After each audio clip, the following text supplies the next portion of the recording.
Three countries that already coordinate openly just held joint naval drills far from their own shores. This wasn't about training. It wasn't about signaling. Who they were signaling matters more than where it happened. Russia, China, and Iran recently conducted joint naval exercises off the coast of South Africa, near some of the world's most important shipping routes. On the surface, it looks like a routine military drill. But when you look at the location, the timing, and the countries involved, it tells a much bigger story about how global power is starting to shift. China, Russia, and Iran don't share ideology. What they share is incentives. Each of these countries face pressure from the Western-led political, military, and economic systems. And while none of them are formal allies, cooperation lowers isolation without requiring an alliance. China brings economic reach and long-term strategy. Russia brings military experience and global signaling. Iran brings regional leverage and asymmetric capabilities. Together,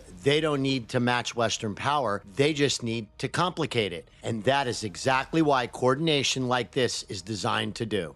South Africa isn't just a location, it's a message. Geographically, it sits near the key maritime routes that connect the Atlantic and the Indian Oceans. Politically, it maintains relationship across multiple blocks without formally aligning militarily. That makes it neutral ground, visible enough to be noticed and distant enough to avoid direct confrontation. Holding drills here sends a signal without crossing red lines. It says cooperation can happen outside traditional Western security frameworks. Timing matters. This drill comes as the global power becomes more fragmented economically, militarily, and diplomatically. Rather than sudden escalation, what we are seeing is a normalization. Repeated cooperation lowers the barrier for future coordination. And once the coordination becomes routine, it stops looking proactive and starts looking structural.